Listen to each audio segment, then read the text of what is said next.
I am increasingly enamored with the Stoic philosophy, and the more I studied, the more amazed I become. That's why I receive a daily newsletter titled Daily Stoic. In one of them, it said the following: "Not everyone will like you. There is no one, not even Marcus Aurelius, who was universally loved either during his life or afterwards." It can be difficult to accept this, but sometimes it is even harder to accept the reasons why people do not like you. People judge us by where we come from, by our appearance, by our age, by our religion. They dislike us for the work we do. They dislike us for what they have heard about the work we do.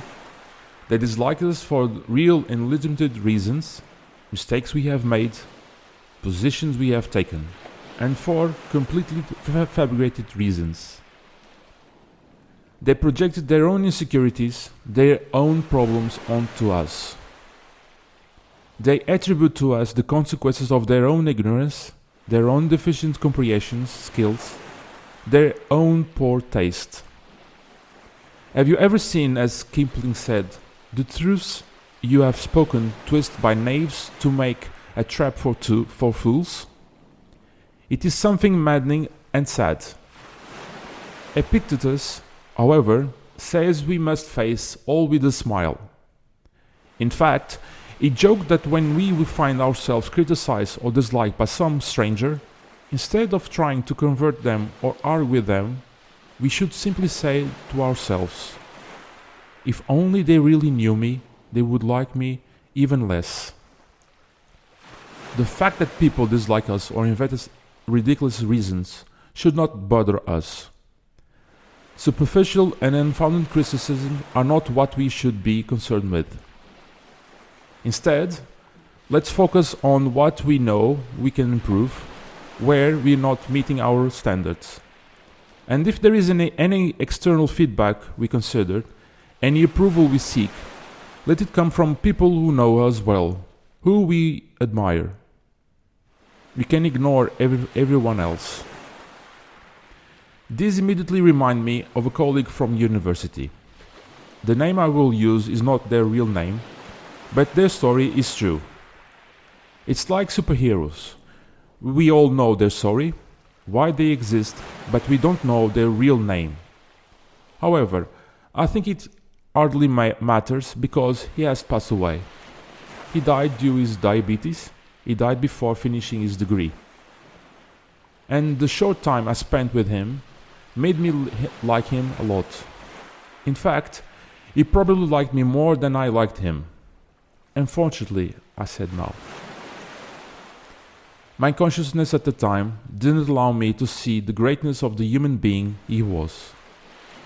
His name will be João, John in English.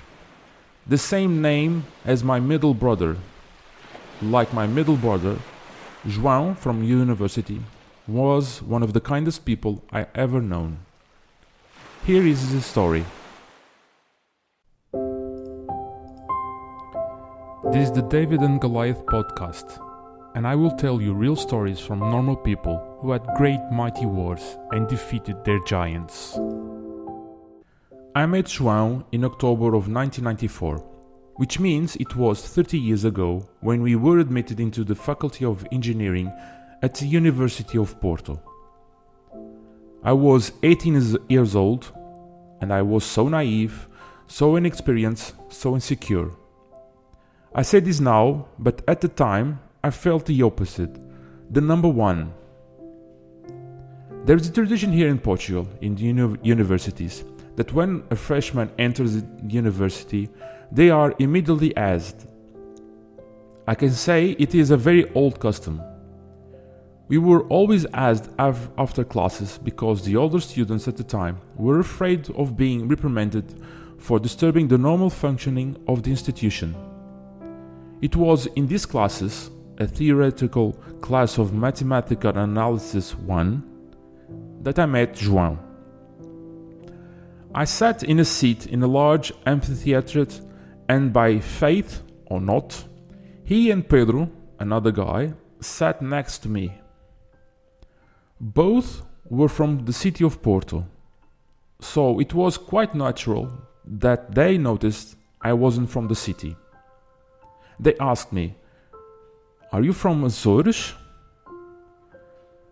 And I thought to myself, from Açores? Can these guys tell that I'm anything but from the Açores? Later, I found out that they, the people living on the mainland at the time, knew very little about what was happening on the island, including distinguishing the accent. "No, I'm not from Açores, I'm from Madeira," I replied, and somewhat irritated. "Do you know it, Madeira? Duh." "Oh, yes, Alberto João. That's the name of a charismatic president of Madeira at the time. They said this while trying to mimic my accent, which actually sounded more Azorean." Then came the typical question of the time. This one always got to me. "So, are you enjoying being here in Portugal?" Seriously? You're asking me this question? Since I had parachuted into a city I barely knew and hardly knew its people, I answered in a way not to offend anyone. "Yes, I'm enjoying it." And of course, it was this answer with a yellow forced smile. "Hello, Francisco. I'm João and this is Pedro." João introduced himself, and that's how I met the great João. "Welcome to Porto. You will like it here." If it were now, we could have exchanged phone numbers, gone to a bar to chat, talk about my experience and other things. Most likely, trivial, but what ordinary people do, to which I account myself. So, without realizing it, I had made my first friend in Porto. I always saw João during the hazing ritual. In fact, during the sessions, I often stood next to João and Pedro. But I didn't see him at the freshman parties. Yes, there were lots of academic parties all over the city at that time. Many times I thought I was in paradise. Forget 100 Virgins. Porto in October 1994 was paradise. One day, in class, I went to him and asked why he didn't go to the parties. And he answered me, "I'm a type 1 diabetic, so I shouldn't go out at night and much less drink alcohol." And he continued, "I have to take insulin daily, otherwise I will die." At the time, I didn't realize it, but standing before me was a man with the capital M. João was one of the highest scoring students to enter mechanical engineering that year. But he never showed it. He was so humble. I only discovered this a few years after his death. That's why he was great. His humility was incredible. We were always together at university. It seemed like he was there to support me, to guide me. I felt as though he sensed that I was still naive, and so he wanted to be my side, almost like a protector. It was during one of those times when we were at university, waiting for a lecture, that he told me about his life journey up to that point.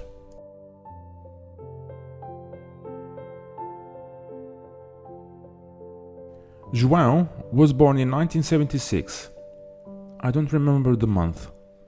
But if he were alive, he would be the same age as I am.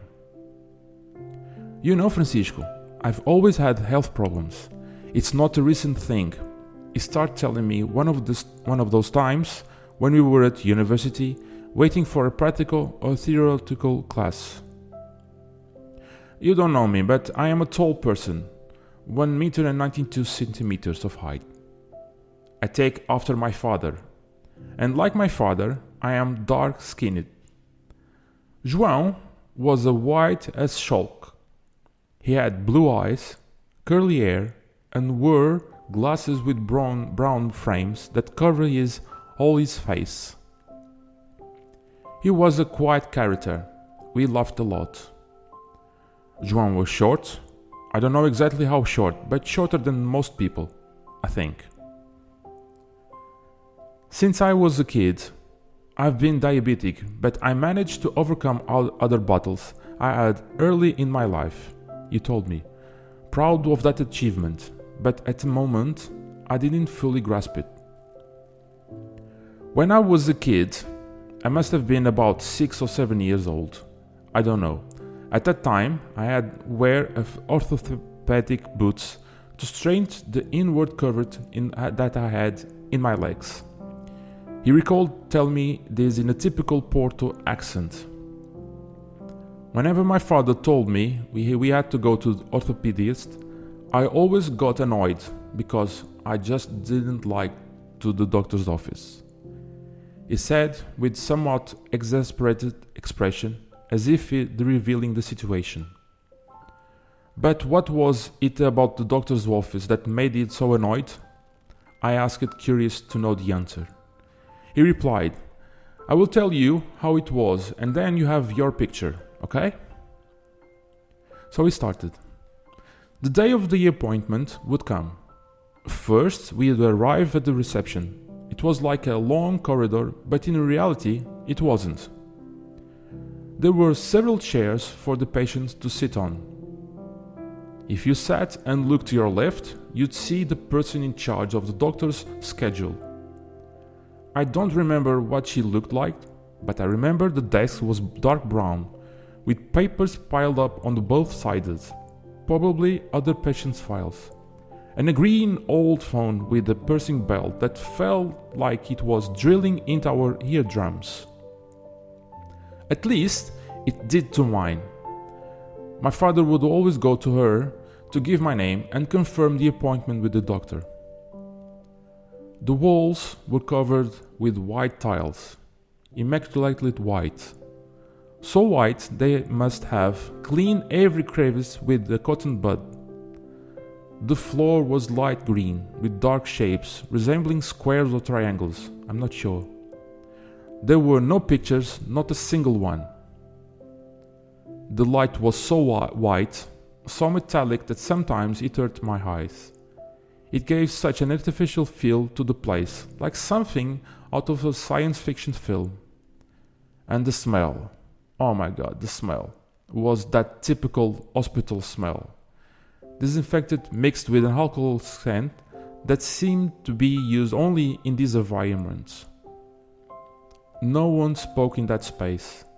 Everyone remained silent, including my father, who would sit down next to me after talking to the lady. After what like long hours, it might not have been hours, but it felt like an eternity, he said.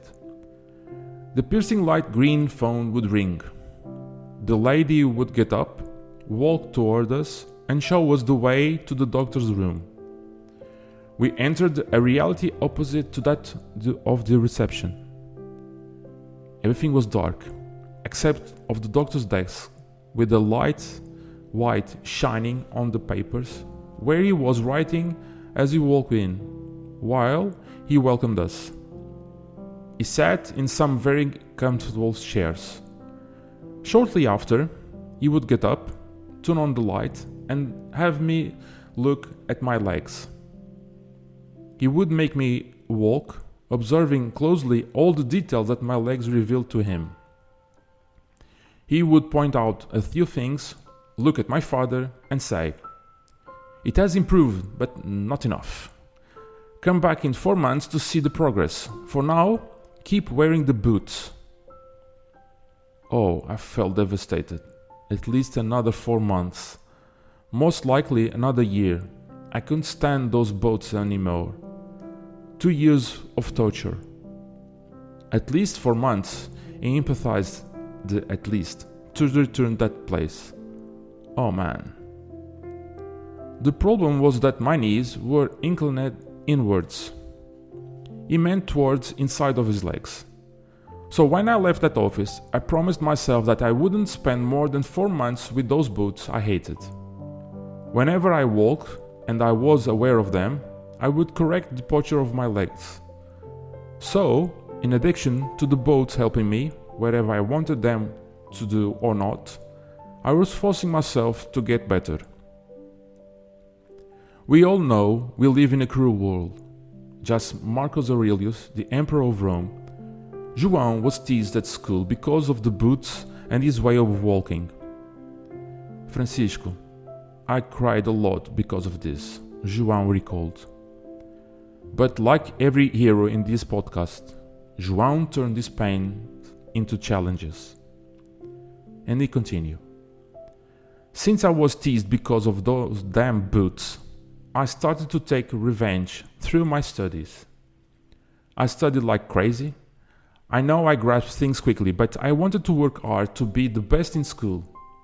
He said that with a determined look.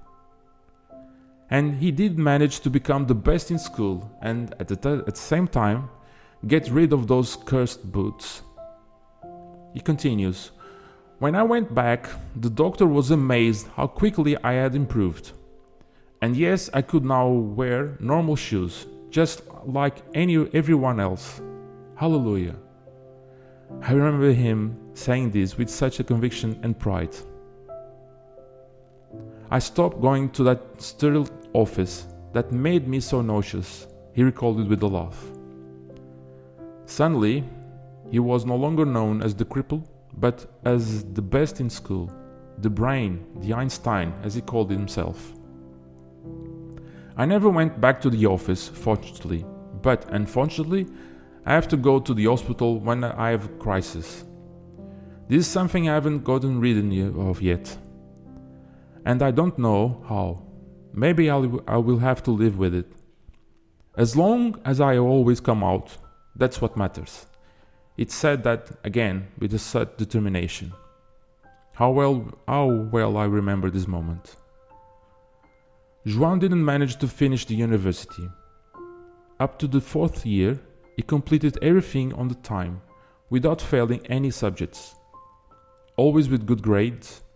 However, at the end of the 4th year, in the middle of the exams, João had a major crisis called diabetic ketoacidosis, which is essentially a massive buildup of acids in the blood.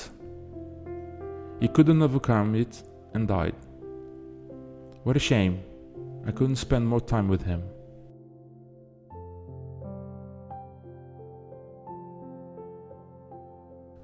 I liked João a lot. I realized this when I heard of his death. But there were people who didn't. They judged him by his appearance, just as I did when he sat next to me in our maths class at the faculty on Rua dos Bragas in Porto. And like me, who liked to please everyone, João didn't give a damn, as he would say in his good Porto accent, about those he didn't care about. That boy, who looked so frail, had incredible strength. He didn't tell me his whole life story, but from what I saw up close, I can truly confirm that greatness isn't measured by stature. How often do we place so much importance on what others think of us? How many times have I stressed and gotten upset knowing that someone had a wrong impression of me that I wasn't they were saying? I'm currently reading a book called Letting Go by David R. Hawkins, who writes about the Western way of applying the Buddhist dynamic called action through non-action. Or in other words, release, let it go. In short, this book explains that whenever a negative feeling arises, we should not hold on to it, but let it go. We should try to understand why it appeared and, in doing so, eliminate the blocks or shadows that are populating our soul. This aligns with what I said at the beginning. Superficial and unfounded criticism are not what we should worry about. Instead, let's focus on what we know we can improve, where we are not meeting our own standards. Let go of what others think of us. It doesn't matter. What matters is if we have immense integrity like the Emperor of Rome, or like my father, who was, as you know, my hero. The rest doesn't matter. Incredibly, I met someone who thought this way 30 years ago, João. I feel so grateful to have known him and to have, only after 30 years, truly understood his real superpowers, which is his faith, determination, courage, and focus. May we be like him and like my father, as upright as the Eiffel Tower. A big hug, João, wherever you are.